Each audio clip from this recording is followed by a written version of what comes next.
Okay, we will start now.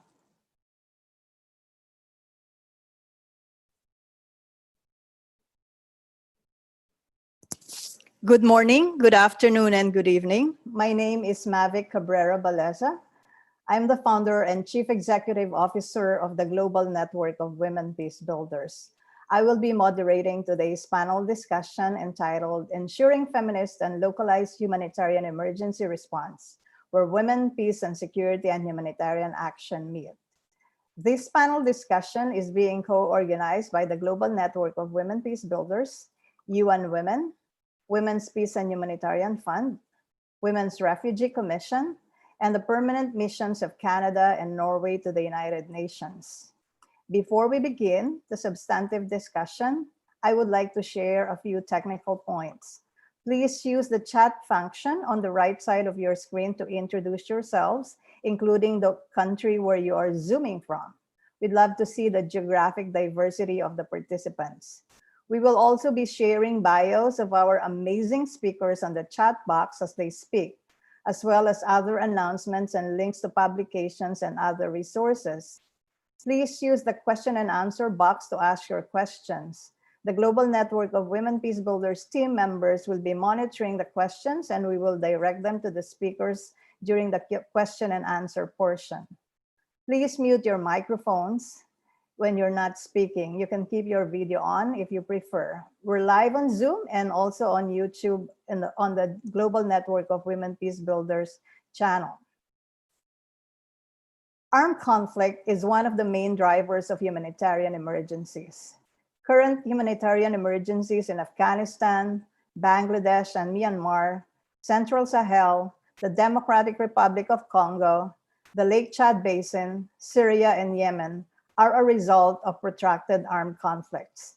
Conflict also exacerbates other ongoing humanitarian emergencies such as the locust infestation in the Greater Horn of Africa, malnutrition and hunger in Haiti, and economic and food insecurity in Southern Africa. With the COVID-19 pandemic, conflicts worldwide are intensifying, forced displacement on the rise, and human security continues to deteriorate. Although women make up 67 million of the 136 million people in need of humanitarian assistance, humanitarian action often does not recognize their agency, nor does it prioritize their specific needs. Humanitarian emergencies disproportionately impact women and girls. They face heightened gender-based violence, interrupted access to healthcare and education, increased maternal mortality, greater economic loss, and heavier care-related burden, such as caring for the injured and the sick. Nevertheless, as seen during this pandemic, local women and youth peace builders quickly mobilized as frontline responders in conflict-affected communities, often bridging the gaps in government relief programs to meet the urgent needs of marginalized and vulnerable groups in their communities. Local women and youth peace builders distribute relief goods and hygiene packs as they also monitor ceasefire agreements and mediate conflicts. They do not have much choice as they are caught between the pandemic and the conflict. The Women, Peace and Security agenda is a critical tool that brings both a gender and a peace-building lens to humanitarian action. There has been growing attention to the triple nexus between peace-building, sustainable development, and humanitarian action.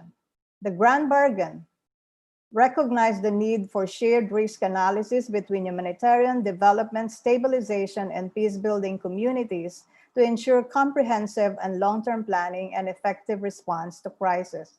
There has also been an emphasis on the need for gender lens and a feminist approach in humanitarian action.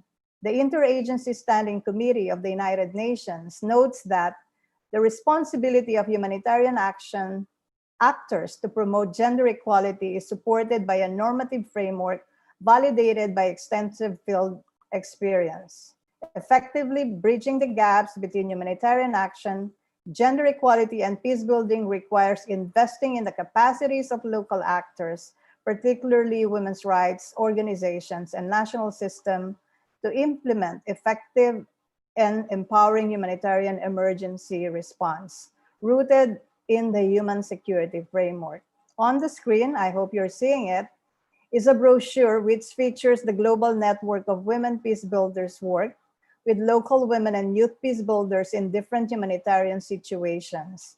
The link to this brochure is also available on the chat box. So in this panel discussion, we will aim to examine the linkages between peace building, sustainable development, and humanitarian action, and identify concrete actions needed to strengthen the synergies among them. Provide a space for local women and youth peace builders to speak about their critical contributions to humanitarian action, crisis response, and peace building, and solicit greater political support and financial commitment for the work of local women and youth peace builders and the full and effective implementation of the nexus of women, peace and security and humanitarian action. I welcome you all in this panel discussion. And without further ado, I would now invite our first speaker, Ms. Krista House, Deputy Director for Peace and Stabilization Operations Program at the Global Affairs Canada. Krista focuses on women, peace and security and Americas programming. Prior to her current role, Krista was the Deputy Director for Natural Disaster Response and Humanitarian Programming for Global Affairs Canada. Krista, I welcome you. You have the floor. Thank you very much, Mavic. Hope everyone can hear me clearly. I just wanted to say a special thank you to the Global Network of Women Peace Builders, the Women's Peace and Humanitarian Fund, UN Women, and the Women's Refugee Commission for inviting me to give a few introductory remarks at this very timely and important event. Canada is also very proud to co-sponsor this important gathering as we celebrate the 20th anniversary of UN Security Council Resolution 1325. I'm pleased to be able to speak to all of you today as we recognize and amplify the critical role that women play in preventing conflict, responding to humanitarian crises, and promoting sustainable peace and development in their communities, in their countries, and worldwide. I'm especially grateful for the opportunity to learn more from our panelists, women and youth humanitarian workers, peace builders, and leaders who will be speaking about their critical contributions to humanitarian action, crisis response, and peace building. It is through your fearless leadership on the front lines, and you bring together many components of critical, sustainable, and long-term conflict prevention. And I would say we need to encourage more women like you. We unfortunately all know that despite important efforts worldwide, the inclusion of women and girls in development, humanitarian, and peace and security decision-making structures remains unacceptably low. We also know, as Mavic said, that humanitarian emergencies are growing in scale, duration, and complexity. Humanitarian crises are also deeply gendered. And it is those shifting dynamics of today's crises that have tangible impacts on the lives of women and girls and their enjoyment of their rights, exacerbating existing inequalities and exposing them to new risks and vulnerabilities.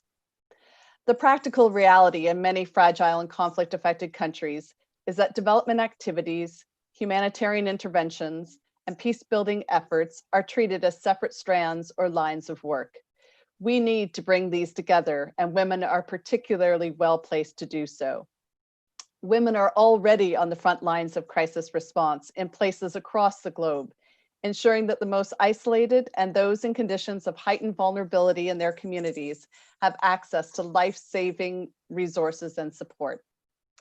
Now, with the emergence of the COVID-19 pandemic, despite what we know are exacerbated impacts of the impact on women and girls, women continue to be at the forefront in assisting their communities and countries responding to the pandemic, whether as frontline workers, caregivers, advocates, or peace builders. Moreover, despite incredibly difficult situations, many are taking on positions of leadership from which they can advance longer-term development and peace-building agendas. In turn, as donors and partners, our global response to the critical challenges of the pandemic must also be gender responsive, nationally led, conflict sensitive, and with a focus to protect all vulnerable groups, whether it is development, humanitarian, or peace and security related programming. We must continue to support women's meaningful participation in fragile and conflict affected countries. A key recommendation from the recently released report from UN Women heightened the need to seize the gender transformative potential of connectors. And support to these connectors, these women at the front lines, behind the front lines, and at the negotiating tables must continue.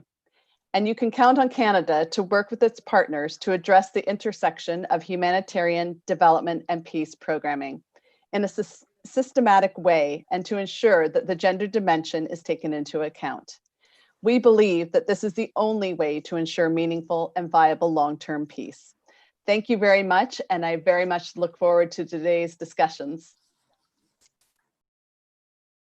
Thank you very much, Krista, for that powerful call to support women peace builders and humanitarian actors, and for the reassuring words that Canada will continue to support the frontliners and the peace builders on the ground. And we never doubted that for a moment. But thank you again for reassuring us.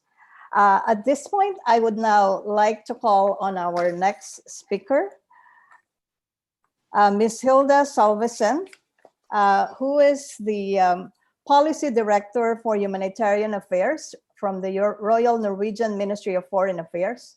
Prior to this position, Hilda worked with the Section for Peace and Reconciliation at the Norwegian Ministry of Foreign Affairs and served on the Norwegian facilitation team to peace process in Colombia with a special responsibility for women, peace, and security.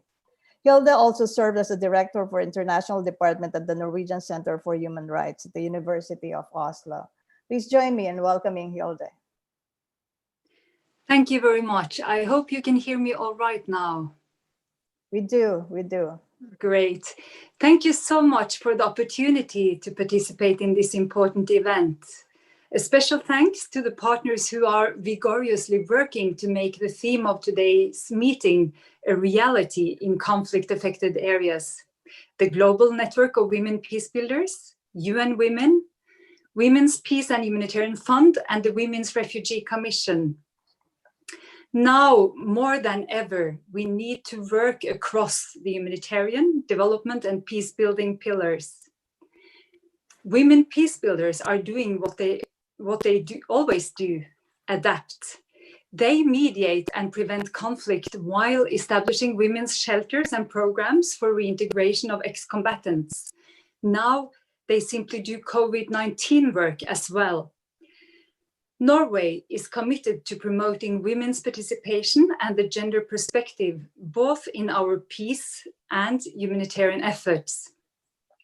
We have our 4th action plan on women, peace and security to guide our work. So how do we do this in practice? First and foremost, through our partners, in policy dialogues and through financial support.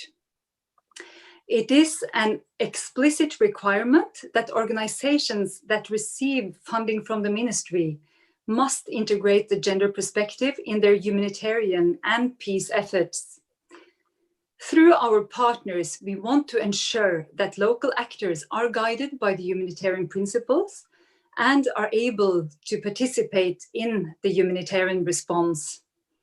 We need to ensure that women's organizations are among those who are heard and involved.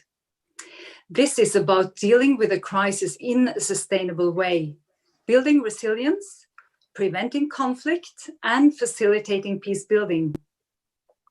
Secondly, we emphasize women, peace and security in concrete thematic initiatives, such as health and education during crisis, and in the work on mine clearance and arms control. Women must have equal opportunities, including to benefit from cash transfer programs and engage in income-generating work. At the Oslo conference on ending SGBV in humanitarian crisis last year, it was agreed to make concerted efforts to address gender inequality and to include women and women's organizations in decision-making. Thirdly, it is essential that humanitarian and peace-building organizations can respond quickly and adjust their priorities according to rapidly shifting needs. Flexible funding is key in this situation. Several of the women peace-building organizations that we support are asking to reallocate funds to cover distribution of food and hygiene articles to women in affected areas, and to spread information about the COVID-19, as well as about human rights and peace building. We agree.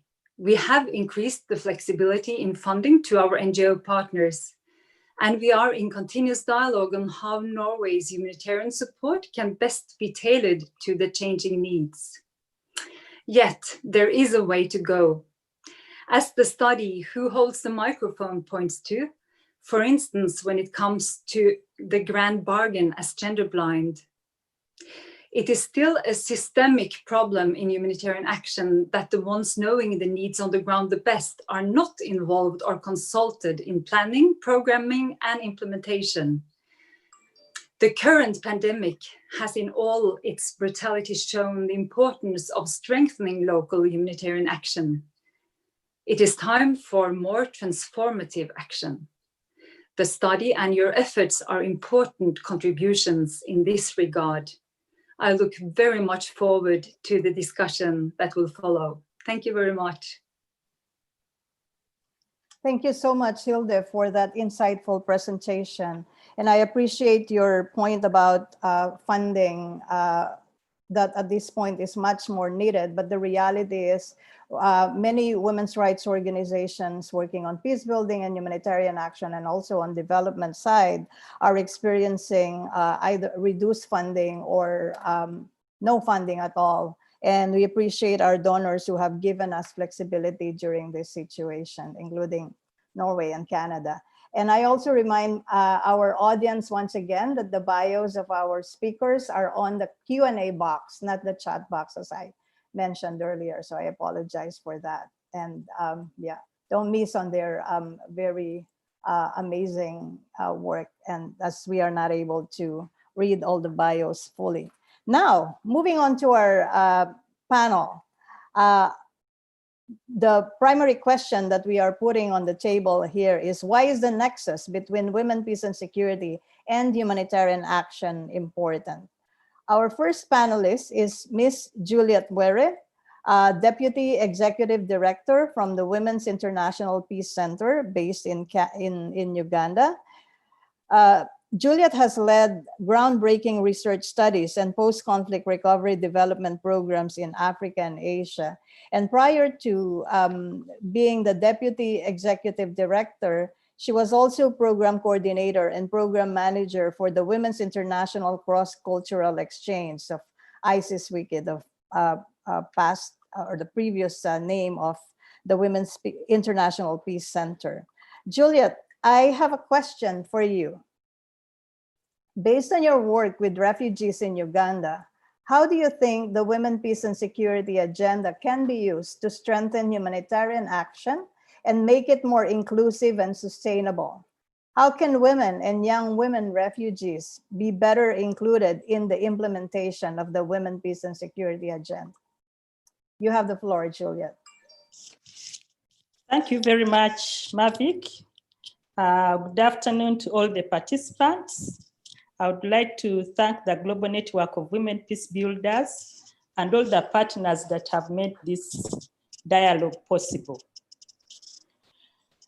When we look at what's happening in the world, we see that the global burden of refugees bears the face of women.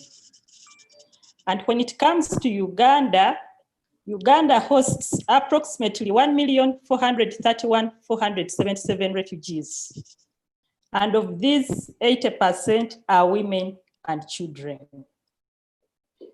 When we reflect on the Women, Peace, and Security agenda, there are critical issues that call for the participation of women at all levels, the protection of women and girls from sexual and gender-based violence, the prevention of violence against women, and the ensuring gender lens in relief and recovery. So how can we make the WPS agenda strengthened within the humanitarian action?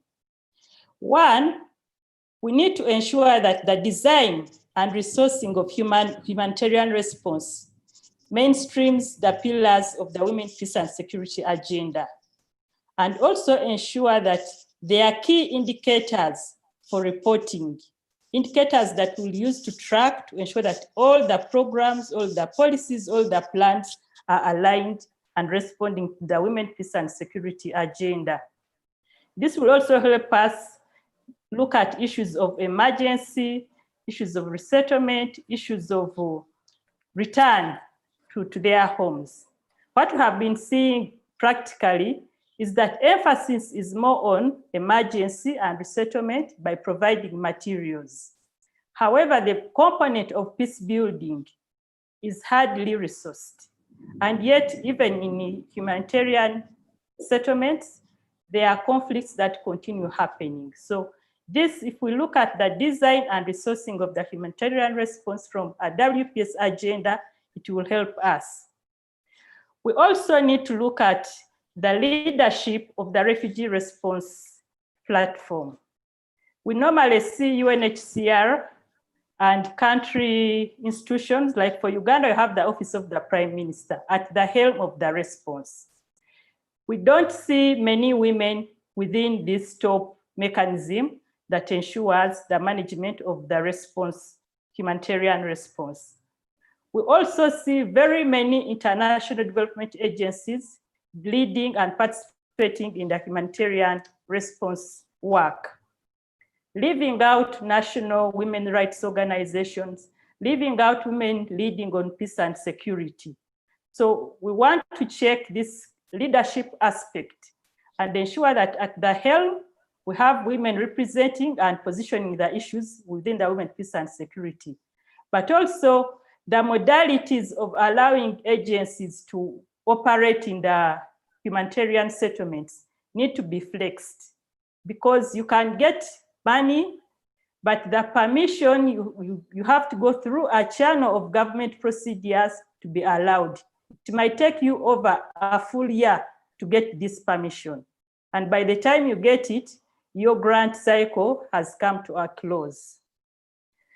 We also need to look at our national action plans on UN Security Council Resolution 1325 as countries develop their national action plans, especially those that receive refugees, should have a strategic objective as well as indicators looking at the issues and needs of refugees.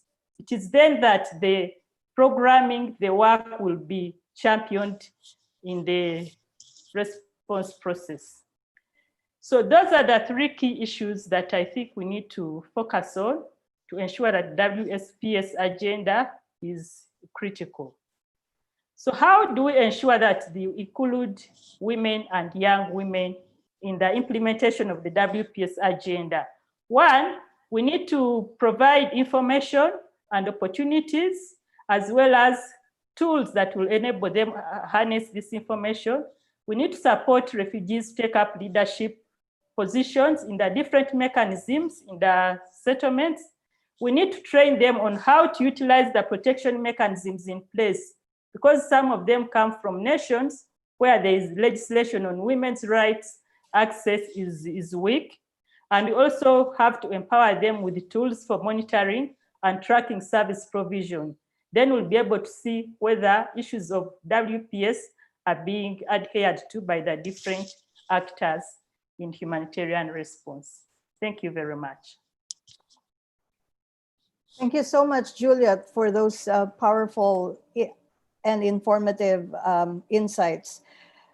I truly appreciate the practical tips, particularly the use of monitoring indicators to ensure synergy between women, peace and security and humanitarian action. And you also made a point on the need to ensure the meaningful participation of local women and young women in the leadership on the management of humanitarian response, which is also the core of our advocacy. Thank you so much, Juliet, for sharing your experiences. I would now like to call on Ms. Theresia Thylin, Head of Humanitarian Research and Innovation at UN Women. Theresia manages UN Women's new research focusing on crisis-affected women's voices. And before joining UN Women, she worked as a gender expert in Colombia, providing technical assistance to the Presidential High Council for Reintegration of Ex-Combatants. So she's bringing both the women, peace and security lens and humanitarian action lens into this conversation. Theresia, my question for you is, why are gender transformative and localized approaches critical to humanitarian action and the humanitarian development and peace building nexus? And yeah, I'm sure the audience would also be excited to hear about the key findings from your research. You have the floor, Theresia. Thank you so much, Mavic, and thank you to all of our partners here today. Good morning, good afternoon, good evening to all participants. It's a pleasure for us at UN Women to be part of this really critical conversation. So we have just finalized this large research study focusing on gender transformative changes in humanitarian settings.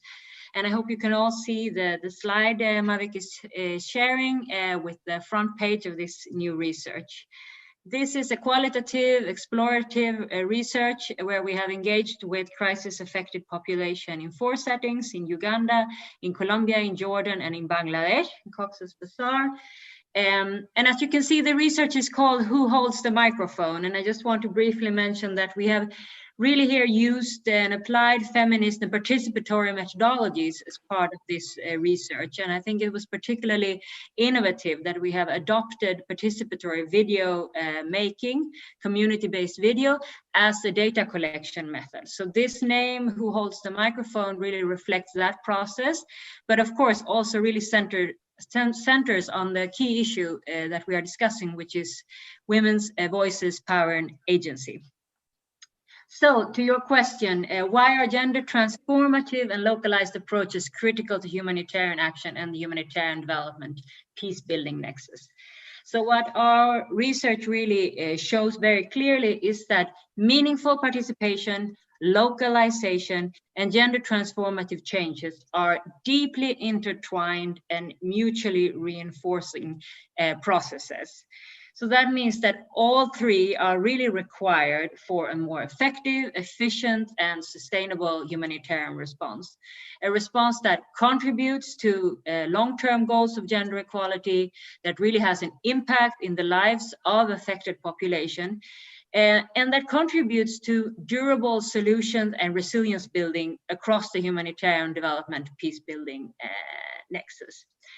Another important part of this research also demonstrates clearly how women's and girls' lives cannot be compartmentalized into different types of pillars of humanitarian development or peace building. That is not how women's lived experiences looks like in reality. So we need to break down these artificial boundaries, or trying to box these processes. As an example, we have seen in all 4 research contexts where we have worked that women have a strong desire to participate in not only in meeting their immediate needs or their household's needs, not only in participating in humanitarian action as such, but immediately also in more longer term development and peace building opportunities. So when women start mobilizing, or in many cases continue mobilizing in humanitarian settings, we see immediate examples of how their agenda spans this nexus, how it includes addressing many of the root causes of the crisis and displacement, and its gender dimensions, of course, and often this comes with strong call for gender justice. So we really need to understand these linkages between humanitarian development and peace building in order to understand women's lived experiences and to create sustainable long-term solutions. So we have come up with 10 top recommendations, and they're all very well aligned with the objectives of the event today. As you can, I will not read them out because I know my time is running out too. But you can all see that they all center around issues of acknowledgement, of financial commitment, of support to diverse groups of women, to women's organizations, and to this specific focus we have had also on more informal, self-led peer groups or support groups of women that often forms in these settings, that often receive absolutely zero support in humanitarian settings. We need to adopt to their way of working to generate a participatory, localized, and gender transformative response across the nexus. So the key message of this research is really simple, and it is that women's voices need to resonate clearly and loudly in all spaces across the nexus where decisions about their lives are being made. Thank you very much. Thank you so much, Theresia. I have nothing to add with that powerful closing statement from you.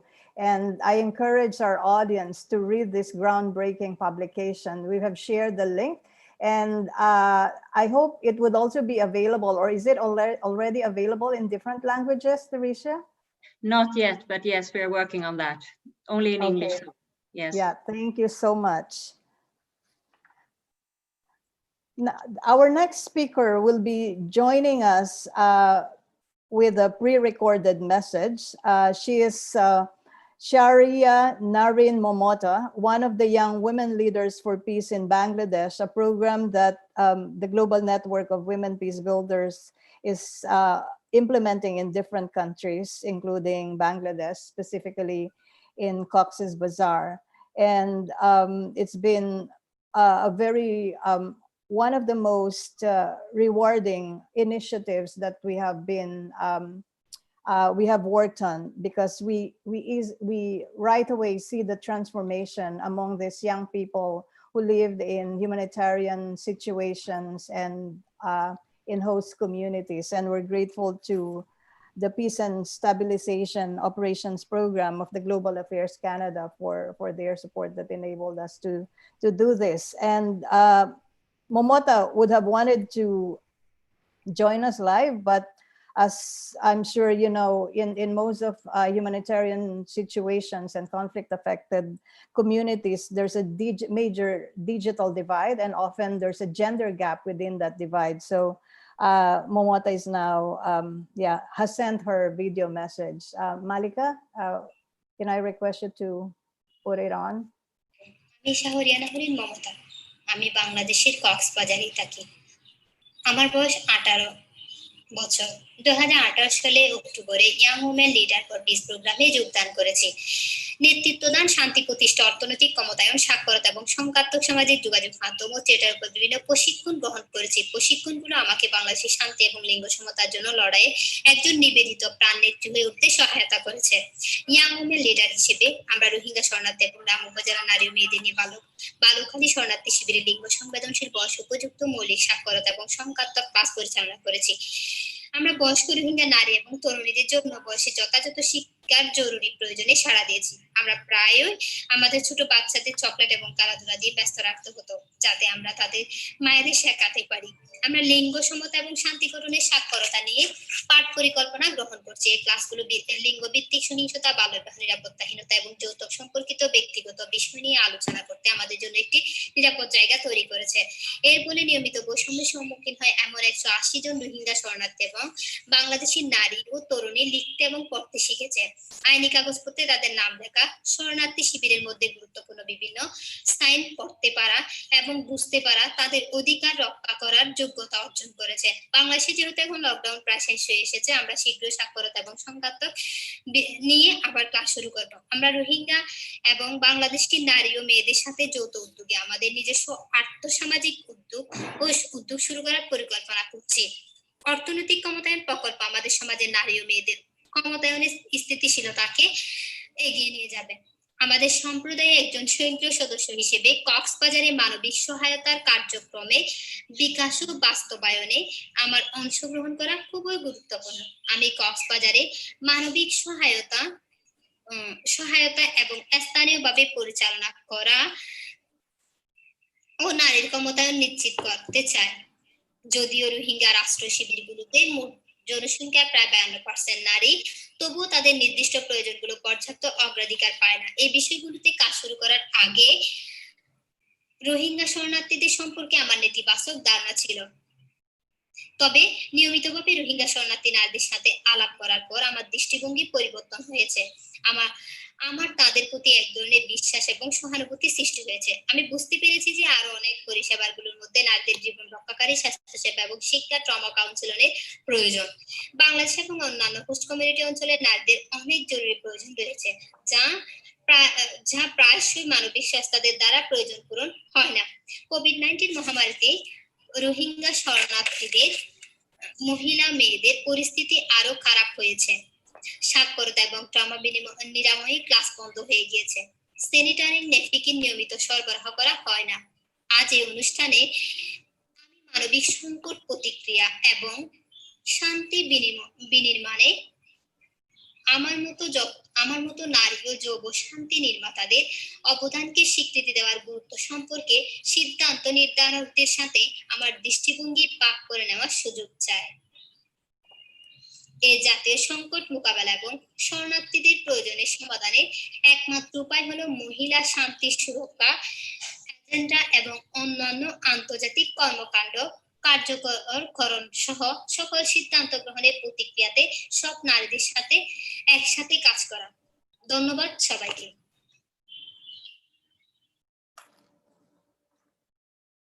Thank you very much, Momota. Now, moving on to our program, I would like to invite Ms. Celine Soto, Senior Attorney at Women's Link Worldwide, Venezuela. Prior to her work at Women's Link, Celine worked for more than 7 years as a human rights specialist for the Inter-American Commission on Human Rights in Washington, D.C.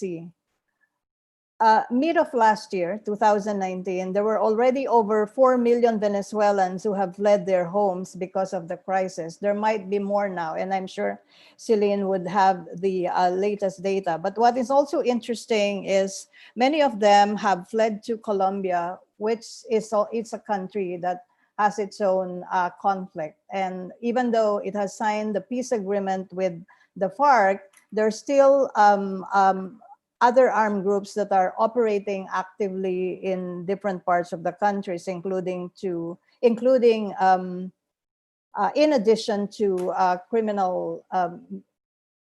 gangs. And this, of course, complicates the refugee situation even more. Celine, I have a question for you.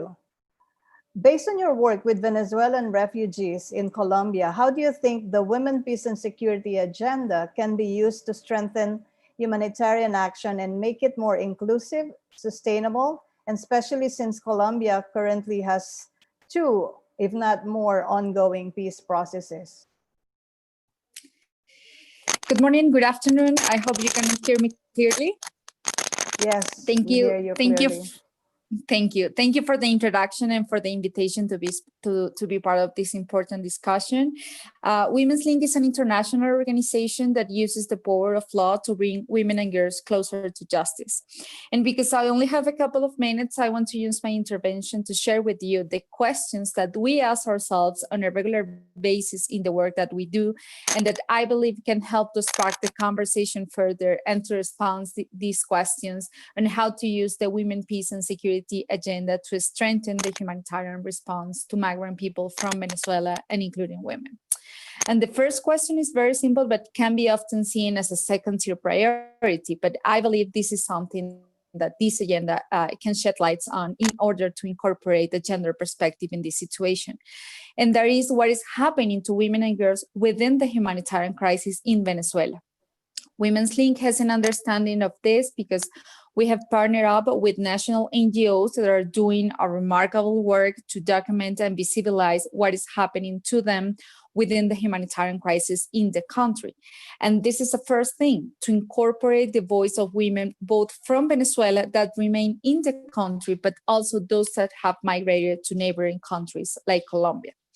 From lack to contraception to sanitary pads, from not having access to prenatal care to suffering violence, including trafficking and sexual violence, there are endless ways to illustrate how women and girls are suffering the crisis in Venezuela. And of course, all of this has exacerbated because of the pandemic. So this is what is happening to them in the country. And it is a key point for us and for this conversation, we believe, because these situations that I just mentioned are often related to the reasons why women decide to migrate or flee the country, and are at the same time the factors that exacerbate their vulnerability within this mobility context. So what we're seeing in the case of Venezuela is that women are leaving the country with specific needs. Pregnant women, women who need an abortion because their life is at risk, women who are a victim of violence. They're all leaving the country, yes, because there is a humanitarian crisis, but in particular because what the crisis means for them is that the healthcare that they needed and normally only them need, for example, is being denied in Venezuela, or because they face forms of violence like trafficking, and that was actually the reason they ended up out of their home country. So in practice, we know that the crisis continues for them once they enter the migration context, because these are the specific needs that they have or the specific violence that they experience. So what the Women, Peace and Security Agenda can do, first is to make sure that the response or the measures from the receiving countries like Colombia, including the humanitarian actors, the work of the civil society, and any other relevant stakeholders, take into account these needs, that they are considered, because if not, half of the population will continue to face this risk. And up until now, we haven't seen a clear and a full response with this gender perspective. And there is a specific issue, because we at Women's Link, we also work with the implementation of the peace process in Colombia. So we know that violations of sexual and reproductive rights and reproductive violence are at the center of the impacts that women have suffered, both in the armed conflict in Colombia and also in the humanitarian crisis in Venezuela. Of course, these violations have taken place in different ways, but in the end, it is one of the main reasons that leave women behind. So with this, I'm including the specific forms of violence that Venezuelan women are being subjected to in Colombia, including human trafficking, mainly for sexual purposes. And the dynamics we're seeing in Colombia and other countries, but in particular in Colombia, involve the action of irregular armed groups or gang groups that is connected with the peace process in Colombia and what is called to attend in this process. So one last thing for us is how we can bring women and girls closer to justice within these situations that are exacerbating the human rights violation that they suffer. So we believe we need to understand that what justice means for women in Latin America, in Venezuela, in Colombia, for Venezuelan women, for Colombian women, and that the work the organizations in Venezuela and in this region are doing to bring women and girls closer to justice, and to understand that process and how to strengthen that process and that actions. And I'm happy to provide later examples on how we use the legal advocacy strategy to work on the situation of Venezuelan women in Colombia. One last idea is that we believe that we need to work together to ensure that both the humanitarian response and the long-term and structural change can take place and how they can complement each other. And what I mean by structural is in terms of making sure that women and girls don't continue to face discrimination, they don't experience violence, and they have access to the right to health, including sexual and reproductive health care, access to justice, that we will actually improve women's life in general. I think I'll finish my intervention here. I don't know if I ran out of time, but I'm happy to discuss later more ideas and comments about this. Thank you. Thank you so much, Celine, and I'm sure our audience members are, can't wait to ask you questions. And thank you for emphasizing that human rights and access to justice are not suspended even amidst crisis and humanitarian emergencies. And member states have obligations under a whole body of law that guarantees that. Thank you very much. We move on with our program. I would now like to invite Safia Ibrahim Kal, a youth activist who is originally from Afghanistan, now living in Pakistan. Safia works on women's socio-economic empowerment, advocating for education and peace building. And she is also former Youth Peace Ambassador for Pakistan and Afghanistan Youth Dialogue. She is also co-chair of the UN High Commission on Refugees, Global Youth Advisory Council, and Global Students Leader in Tertiary Refugee Student Network. Safia, my question for you is, why do you think the nexus or the synergy between women, peace and security and humanitarian action important? In your experience, what are the practical steps to implement this or make it a reality? You have hello, the floor, everyone. Safia. Thank you. Hi. Thank you so much. Hello, everyone, and a pleasure to meet you all virtually. My name is Safia Ibrahim Kal. I'm a foreign refugee living in Pakistan, and I'm a co-chair of the Universal Global Youth Advisory Council, GYC. We serve as a consultative group on issues relating to the protection and development of young people who are refugees, internally displaced, stateless in their communities. The nexus between women, peace and security, and humanitarian action is critically important because young people and women fleeing conflict are the most vulnerable to violence and abuse. They have the most to gain from peace and security. It is high time society recognize that women are not merely victims. As a mother, educator, mediator, peace activist, and community leaders, women play significant roles in creating peace and security. Yet most peace-building activities conducted by women have been outside of formal peace-building processes. There are legal framework and initiatives to involve women in peace and security, but our society is male-dominant society and does not allow space for women. The Afghan peace process is an example of this. The constitution specifically notes women involvement, but only very few women have been involved. The Afghanistan government says that we need to involve women, but the other side does not want women to be involved. It is important to highlight formal, legal, and religious perspective, the important role that women can play if they participated fully and equally in peace and security issues. Last year, I participated as a refugee delegate in Peace Dialogue. 60 refugee delegates went to Kabul to participate in the process. But among those delegates, only 5 women participated. When we asked why only 5 women, we were told that limit were due to the funding and also to security and protection concerns related to border crossing. It is important to invest in women's participation in key phases of peace building and make sure it is a safe space for them to do so. Peace began at home. I always say this. In conservative communities like where I live, we face cultural challenges, and people have limited narrative and perspective about women. Women are often not preserved to have the skill, capability, knowledge, and or social status needed to bring about change in communities or society. But women, as a sister, daughter, and mother, have a big influence on their brother, fathers, and sons. If they encourage peace discussion, it can have a big influence. The first step to involve women in peace and security is empowering women through education as a part of humanitarian response.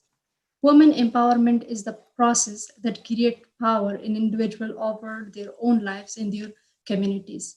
People are empowered when they are able to access opportunities. Feeling entitled to make your own decisions creates a sense of empowerment. Recently, I did a training with young refugee women in an Afghan refugee camp in Pakistan.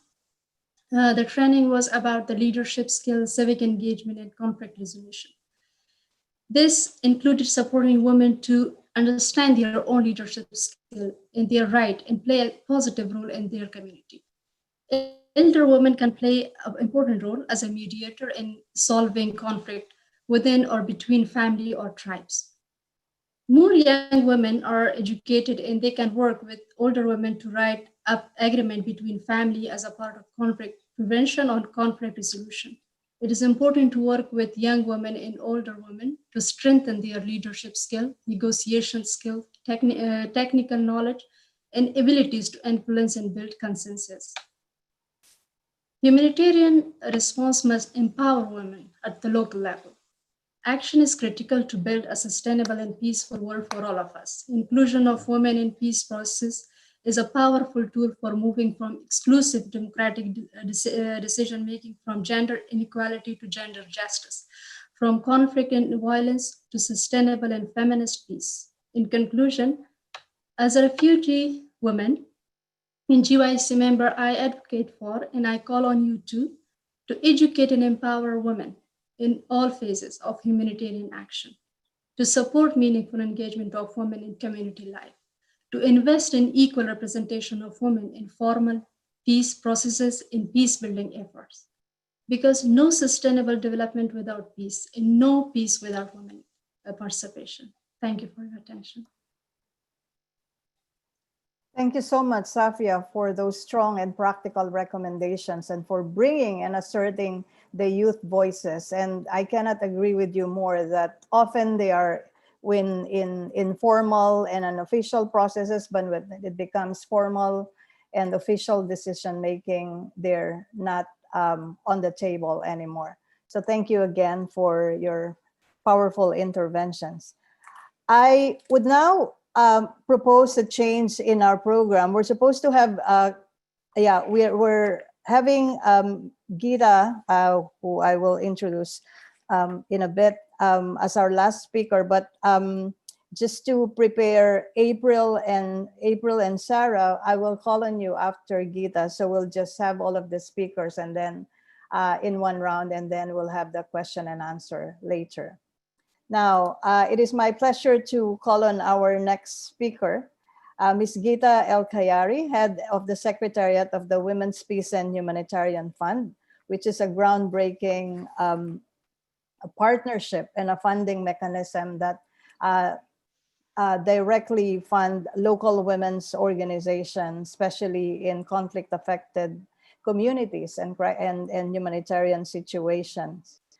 Prior to joining the Secretariat of the Women's Peace and Humanitarian Fund, Gita was the deputy representative of UN Women in Tunisia, Morocco, and Algeria. So she brings all of that important experience of working in different contexts before heading the Secretariat of the Women's Peace and Humanitarian Fund. Gita, my question for you is, what are the lessons learned from supporting both women peace builders and civil society humanitarian actors? And what can be improved? Is supporting peace building and humanitarian action a zero-sum game? Are these two competing areas of work as some observers tend to believe? Thank you very much, Malik, for your kind words. Good morning, good afternoon, and good evening, everyone. The Women's Peace and Humanitarian Fund is very proud to be a part of this event, along with the Global Network of Women Peace Builders, which was one of the co-founding members of the Women's Peace and Humanitarian Funds, and with all of the other co-sponsors. So thank you very much. So a lot has been said already, so I will really try to focus, as you said, Mavik, on a few lessons learned from the fund over the years. So as some of you know, the Women's Peace and Humanitarian Fund was launched in 2016 and was launched with three main objectives. And one of the three main objectives of the fund at the time was to precisely break the silos between peace and security, humanitarian, and development funding. So the two others were obviously to address the funding gap for women's organizations in crisis settings, and also to serve as a policy platform of exchange and advocacy for women peace builders and responders. But really at the heart of the WPHF's mandate was to break the silos between different types of funding. So the first thing that I wanted to say is that there is a difference between how women's organizations are seen in both the peace and security and the humanitarian world. I think it's important to say it because we cannot address the issues if we don't say what the reality is now. And what we have seen at the Women's Peace and Humanitarian Fund is that women's organizations are systematically deprioritized for humanitarian response for emergencies. We have a very concrete example from very recently, and the COVID-19 crisis. We have seen very little funding going to women's organizations, to gender in general, but also to women's organizations and to their role in response of the COVID-19 crisis. So for example, we at the fund, we launched a COVID-19 emergency response window in 25 countries. For 2 weeks, we received no less than 5,000 proposals, and we have been able to fund only 42. So we have seen support from some member states, and I would like to acknowledge Canada and also Germany and others who have supported this window. But just to say that when an emergency hits, women's organizations are deprioritized, not taken seriously, and it's only when the crisis becomes protracted over time that donors think that it's fine to support women's organizations and to support them. And the narrative has been very simple. One, women's organizations are not engaged in life-saving activities. And two, women's organizations have a low absorption capacity. We have a lot of funding. Women's organizations cannot absorb that. We have to give it to bigger guys and bigger actors out there. Both are obviously wrong. And I think also at the Women's Peace and Humanitarian Fund, that we're not the only ones. I'm sure other stakeholders have also built over time the evidence and the narrative that this is not true. First, women's organizations are engaged in life-saving activities, and we cannot also prioritize between different types of rights. Human rights are also a matter of life-saving. And again, the numbers that I just mentioned about the 5,000 organizations that we had in 2 weeks of time over 25 countries, worth $500 million in terms of what the proposals were, also showed that the absorption capacity narrative is not accurate, if only you take the time to support individually local women's organizations that are doing the actual work. So obviously, we have supported over 200 projects since we started, and our civil society organizations that we support, they often or even always do a lot of things at the same time. So our partners would do conflict prevention, track 3 mediation in their communities, while working with refugees, IDPs, supporting them with access to their rights, economic opportunities for their families and the communities. They would respond to crisis while simultaneously advocating for justice and gender responsive peace building. So by nature and by definition, women's organizations break the silos. That's what defines them most, I would say, because they tend to take a comprehensive solution to complex issues on the ground. And they would always add to whatever service they provide to the communities, also a rights-based approach that also promotes gender equality, that will just make the approach and the response comprehensive. So that should be valued, and that should not be seen as a problem or as an issue. And to your question, Mavik, about the zero-sum game, for us at least, peace building has been an entry point for humanitarian response. So it has always, or almost always been through peace and security funding or through peace and security money that we would be able to do to support organizations that work across the nexus. So it has not really been humanitarian funding that was used to do activities across the nexus. So just to close my intervention, I just wanted to say that we need to really look at the siloed funding, and that's really an issue, because siloed funding, funding that doesn't look at the nexus between peace and security, development, humanitarian action, but also human rights.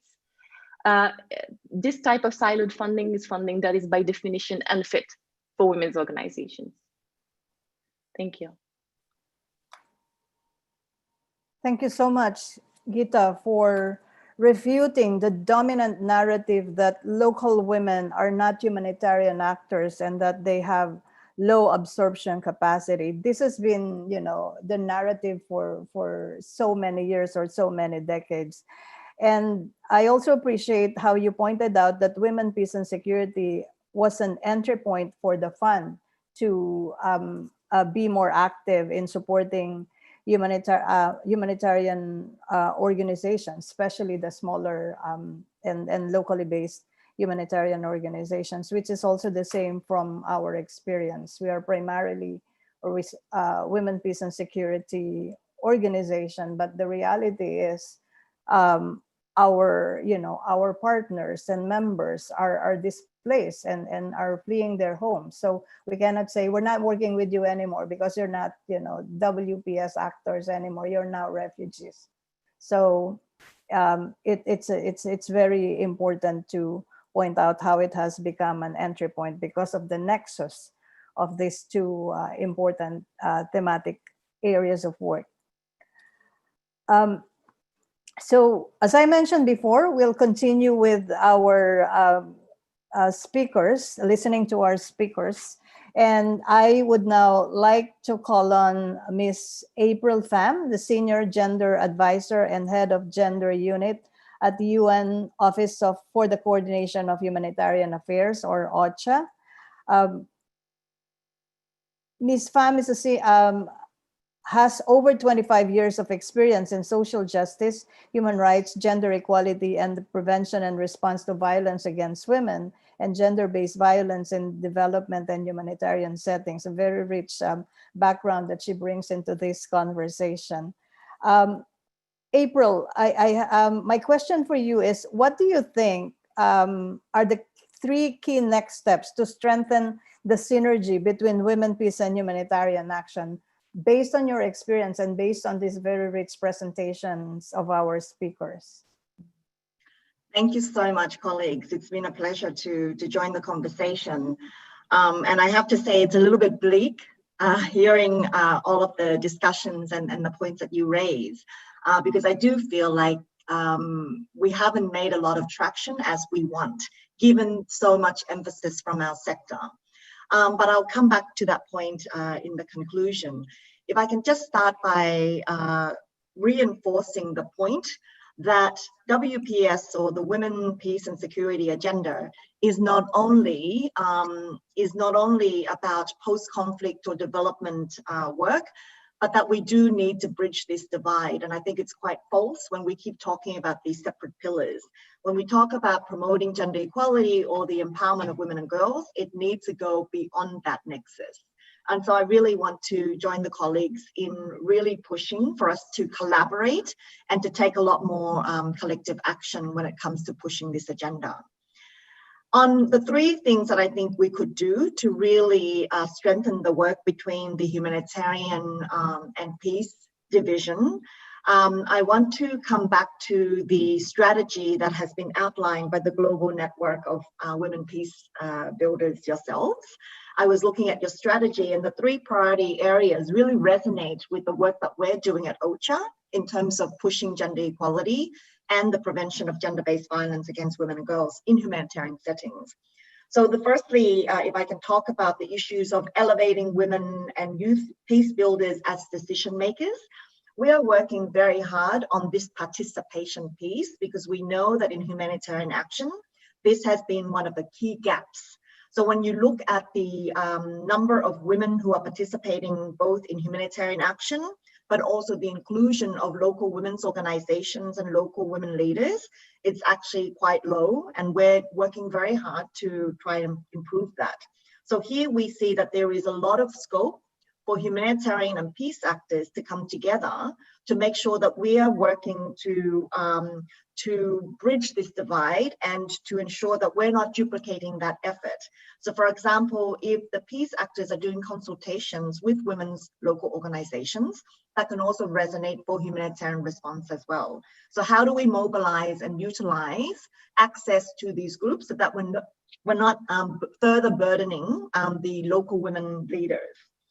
So on that, I want to also talk about the fact that we in the humanitarian space are trying to really address this issue of lack of funding to women's organizations. Through our SERF, which is the Central Emergency Relief Fund, are also trying to prioritize local women's organizations and to increase the resourcing to them in recognition of many of the issues that you've raised, that women's organizations often don't qualify for some of the funding. So we're making sure that we're working very much with our partners on the ground to provide that capacity building and support to women's organizations. On the second point in your strategy, which is around building local women's resilience and response through threats of violence, this is an issue that is very dear for us right now. We're mobilizing the system to address the issues of violence against women, but in particular, violence against women in humanitarian settings in the operations that we work in. We know that between 2015 to 2019, there has been 102 women's rights defenders that have been killed. And this is the cases that we know of.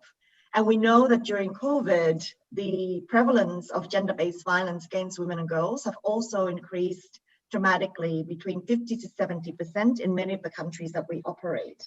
So how are we addressing this? We know, as some of the colleagues have already mentioned, that the funding to gender-based violence remains low. So for us, we're also prioritizing this when we're allocating funding. Just this year in our underfunded allocations, when we were supporting country operations, we earmarked a specific amount for GBV to really encourage country teams to look at these issues, to look at the dimensions and the impacts on women and girls, and to invite them to look at strategies to increase that protection. And on this point of protection, I want to also highlight that part of the narrative that we're trying to build is not only about providing protection for women and girls, but it's about how do we bring in that empowerment piece when we're working on protection. Because I think some of you already mentioned, that women and girls are not just vulnerable. We're talking about agents of change. We're talking about women as peace builders, as first responders. They're doing quite a lot in their communities, regardless of whether they're being funded or not, right? They're doing it because it's a necessity. So how do we build on that? How do we capitalize on that? And then this brings me to the third point, which we're very focused on, which is around how do we ensure that there is this gender responsiveness to humanitarian action. A lot of the grievances in the sector, not only in the humanitarian sector, but in peace and in development, is that the issues of women and girls are not being prioritized enough. And hence that leads to the lack of funding for the programs that are needed to prevent violence, but also to promote their empowerment and agency. So we're really wanting to give the spotlight to women and girls, as you may have seen from our global response to COVID, and also the global humanitarian overviews that will be coming out in December. It gives quite a strong spotlight on women and girls and their experiences in emergencies, so that we can understand the differential impacts. What is it that we need to focus on? Who are the groups of women and girls that are most impacted by humanitarian crisis? And of course, this also includes women and girls with disabilities that we've not mentioned yet, but there are marginalized groups of women and girls that we need to ensure that we prioritize and to make sure that their issues and concerns are better reflected. So on this piece on gender analysis, we're trying very hard to make sure that all of our humanitarian response plans have that robust analysis to ensure better programming and better funding. And on this, I think there needs to be better coordination with peace and development actors. How can we have better joint analysis that helps us understand the situation? And then on my final point with a lot of these issues are to do with funding. I think Geeta, you mentioned it in terms of the overwhelming demand for programs on gender equality. However, we don't have adequate resources to fund all of the organizations who apply for these funding. And so I think, while we've got Norway and Canada who are, very gender responsive and have feminist foreign policies, I would also invite other donors who are online to really give priority to women and girls and this agenda, and to really increase the funding, because this is one of the remaining gaps for how we can better address the gender equality agenda. We do need to have resourcing for those programs and for the engagement of women and girls on the ground. I'll stop here, and if there are any questions, feel free to raise them in the chat. Thank you so much, April, for those thought-provoking points that you raised. And I particularly would like to emphasize your point about protection, that the protection framework is not about looking at women and girls who are affected by conflict and crisis as passive victims, because they are not. Yes, they are disproportionately affected, but they are taking active measures, concrete actions to address the situation, which all the more stresses the importance of meaningfully involving them in decision making. Thank you so much, and I'm sure our audience members have many questions for you during our question and answer portion. And now, last but not the least, I would like to call on Ms. Sarah Costa, Executive Director of Women's Refugee Commission. Sarah, before joining the Women's Refugee Commission, Sarah served as Regional Director of the Global Fund for Women, a grant-making organization that supports women's rights organizations working on economic security, health education, and leadership. And of course, I should emphasize that the WRC focuses on reproductive health care, safety from gender-based violence, migrants' rights and justice, as well as economic and social empowerment. Sarah, I have the same question for you. Based on our conversation so far and your own very rich experience, what do you think are the 3 key next steps to strengthen the nexus between women, peace and security and humanitarian action? You have the floor, Sarah. Thank you. Well, just to start by saying, on behalf of the Women's Refugee Commission, we'd like to thank the Global Network of Women Peace Builders and our fellow co-sponsors, UN Women, the Women's Peace and Humanitarian Fund in Canada, for hosting what I think is a very timely event. I also want to thank the panelists for your really insightful comments. You've provided, I think, exactly the information we need to achieve real change in real time. And I believe the charge to all of us comes down to 3 things. First, implement commitments. It's that simple. We now have 10 Security Council resolutions on women, peace and security. Several explicitly call on the UN and donors to provide essential services to women and girls in crises. We know that what these are: comprehensive healthcare services, including, as has been mentioned, sexual and reproductive health, psychosocial, legal, education and livelihood support. We know we must expand these programs. We urgently need to expand these programs, I should say. And it's not an exaggeration to say they are life-saving.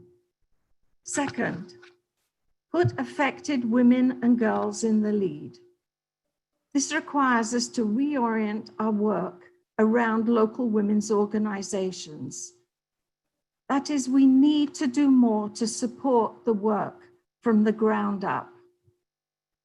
We heard from Safia today how refugee women and girls are stepping up and filling gaps where international response falls short. They are already self-organizing. Our role is to provide the technical support, funding, and opportunities for them to take their work forward. This approach also requires expanding inclusiveness. We need to ensure diverse civil society, such as young women, LGBTI advocates, and women with disabilities are not left behind in this process. Third, make this work an investment priority. We should remember that women who organized 25 years ago were mobilizing to end war. The global resources do exist to meet the women, peace and security agenda, but it's a matter of where and how those resources are invested. It's about setting the right priorities.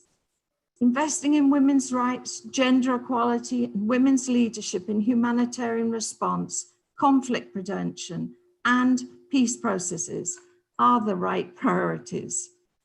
And making these investments is how real change happens in real time. And I'll end there because I know you want to have a robust conversation. Thank you so much, Sarah, for those powerful words. I can't agree more. We have more than enough policies. The shortage is not on the policies, but the shortage is in the implementation. So we move on now to our question and answer portion. And my colleagues, Malika or Agnieszka will be directing the questions to our speakers.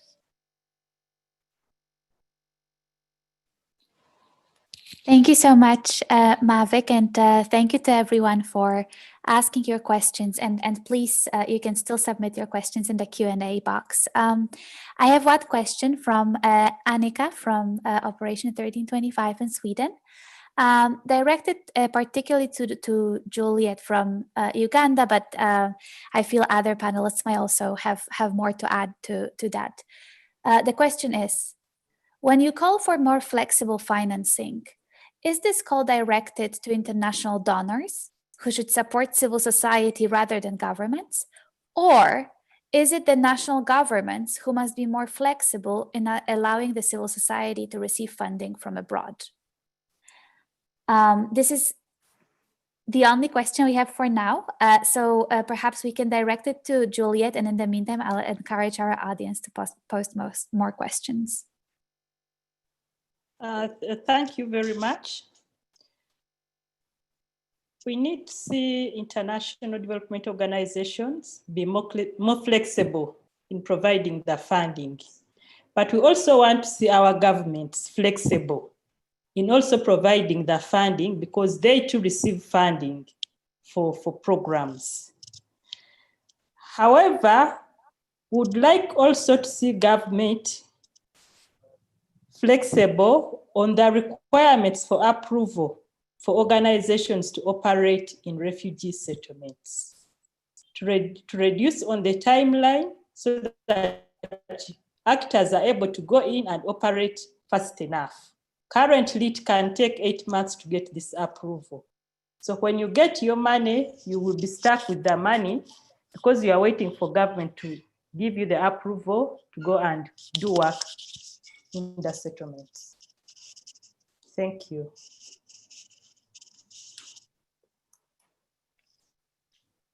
Anyone else from our panelists who would like to chime in?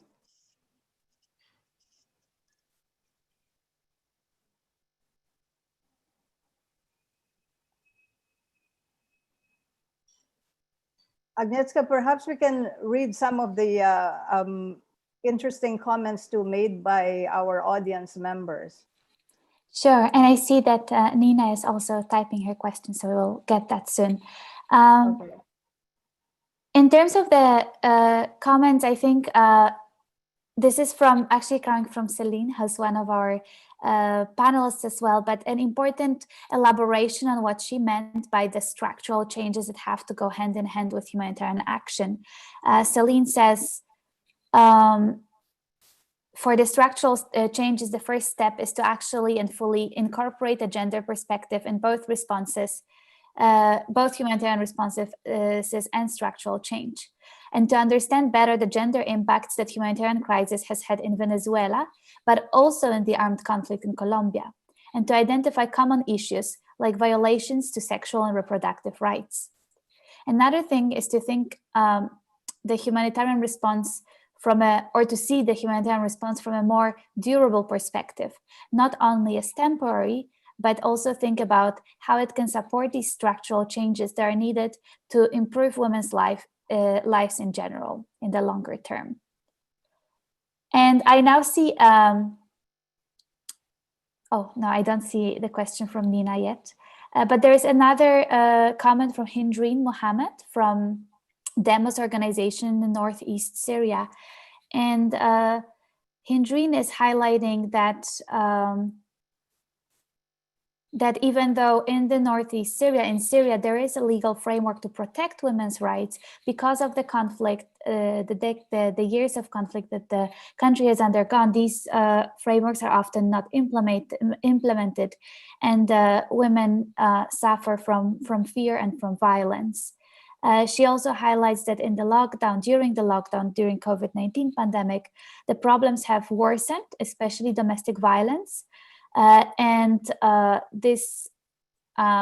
Demos, they are working now with IDPs who are particularly facing increased threats and violence, with IDP women and youth, to prevent violent extremism, for example, through conducting training workshops, dialogue forums, and campaigns, and highlight positive stories of young people and women.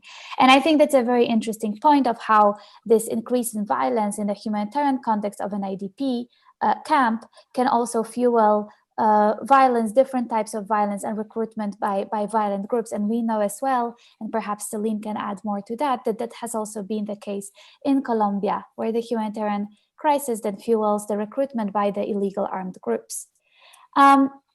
I see a couple more questions, so I'll just ask them now to panelists. I have 3, I'll read them out and then hand it back over to you, Mavic. So the first question from Lisa MacLeod is, how can flexibility of funding be balanced with the needs of donors to meet anti-corruption and anti-terrorism legislation by countries? And another question, how do we better engage men and boys to participate both in women, peace and security and humanitarian action, and to support women in breaking those silos? So flexibility of funding, how to reconcile it with existing legal frameworks, and the engagement of women and boys. And finally, a question from Nina Lahoud saying, given that panelists have raised the issue of coordination between various stakeholders, including civil society organizations and youth, I would like the panelists to address the issue of the need for a more systematic and global plan of action for organizing and prioritizing how to go forth across sectors, taking into account the 10 Security Council resolutions on women, peace and security, as well as the recommendations of the 2015 global study. Nina has recently published an article in the Journal of International Peacekeeping where she has made that recommendation to formulate a global plan of action. So I guess the question to the panelists is, what would a global plan of action look like from your perspective, given all that you've shared? And that's it for now. I'll stop here. Thank you.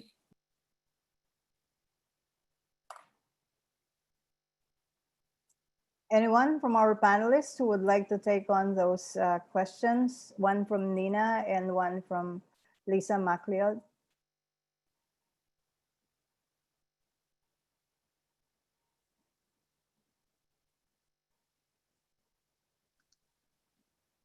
Sure. Mavic. Sorry, this is Rita. Safia? Oh, is it? Go ahead, please. Yeah. Oh, Gita. Sorry, I'm sure there is a way for me to raise my hand, but thanks. So I think these are very, very good questions. I'm not going to answer them all, but just maybe a few words in response to what has been said. In terms of the flexibility, I think that's actually a question that we obviously get all the time. But there is also, I think, a trade-off in terms of thinking, okay, I'm supporting women's organizations, local women's organizations, grassroots civil society organizations in conflict affected areas or in crisis or humanitarian areas. What should we do differently? If we are acknowledging that the context is different, that there is something specific about this context, how should we provide the support differently? So I think first, when we talk about flexibility, it's not only the absence of rules or processes, it's more about having quality funding that looks at not narrowing down what we are asking from the partners too much, which means having a demand-driven process that makes sure that we don't impose anything on the women's organizations, but rather kind of listen to what they have found out as being the best solutions to the problems that they are faced with in their communities. The second type of flexibility I think that we need to think about is the institutional funding. So how do we again, taking into consideration the fact that these organizations operate in very difficult contexts, to which has just been added a global pandemic, how do we make sure that we don't overburden them with project-based funding and also allow them to fund or cover what they need in terms of institutional capacity, in terms of functioning for the organizations, and that they don't focus only on searching for project-based funding, and they can also focus on other things that are maybe less budget heavy, but can be also as efficient, such as advocacy, policy change, etc., etc. So that's the second type of flexibility I think that we are looking at as well. Obviously, there are a lot of ways. I'm not going to go into the details because they're very bureaucratic and boring on how we can make sure to still have like due diligence vis-a-vis the use of the funding in terms of amounts of money dispersed, depending on the nature of the organization and the number of trenches that you can disperse to a certain organization, depending on their track record, etc., etc. But I think the flexibility of funding doesn't necessarily mean no processes or no monitoring of the funding that is received. I'll stop here. Thank you so much, Geeta. I think we have time for one more response from our speaker. Safia, you're raising your hand. Yeah.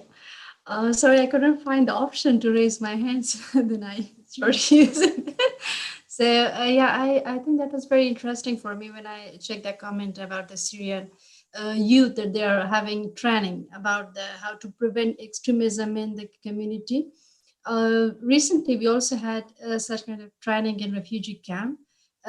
We conducted some trainings to how to facilitate women and how to aware them. Because for preventing extremism and preventing the violence in community, we don't need to be always very educated. Sometimes we need to be very aware. So we need to understand our leadership skills. Like as a mother, it is a fact that refugee women have been deprived from education because of the violence, because of some social and cultural restrictions, and so. I think training to, especially for women, to how to prevent extremism and how to smooth their leadership skill and how to aware them about their role as a mother, as a sister, as an educator in the community, how to keep eyes on their children, that who are they sitting with, who are they talking with, and who their company. I think these are some of the initial points that a woman in local level in home, they can start as a kind of initiative to prevent the intervention.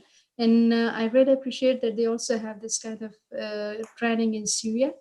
And another question that was very interesting for me, that how to involve men in women, peace and security negotiation, or even, I think men are already engaged and they're fully active in peace building process, but there we have very limited space for women. But a man as a partner, as a social partner that we have, they can support us to address the key issues of violence, the key issues of conflict that we are facing in our community, that we are facing in our state, in our country. So they can support, and they can support it in a way to encourage the state, the national government, the policy to provide more space for women to come forward and take the lead in peace building and peace processes. Thank you so much, Safia. The arguments for the synergy between women, peace and security and humanitarian action are very clear, as explained by our expert panelists. And Safia and Momota from Afghanistan and Pakistan and from Bangladesh spoke to us about their lived experience in facing conflict as well as humanitarian emergencies. And they both are saying, we want to be heard. We have the solutions to offer. We appeal to you to support us, fund us, respect our rights to participate and make decisions. And I think, the international community, member states, donors, civil society, and everyone who care about these issues, all we have to do is listen and join this local women and youth peace builders as they face and offer their solutions to ongoing crisis and conflict. And with that, I would like to thank our co-organizers, UN Women, Women Peace and Humanitarian Fund, Women's Refugee Commission, the Permanent Missions of Canada and Norway to the United Nations. And we will be producing a blog to summarize the highlights of this conversation. So look forward to our continuing discussion. And thank you to our very active audience who have been sharing important information about their own work too. Thank you everyone for this very important conversation and a very productive morning. Thank you so much. Stay safe and well. Thank See you at more Zoom meetings.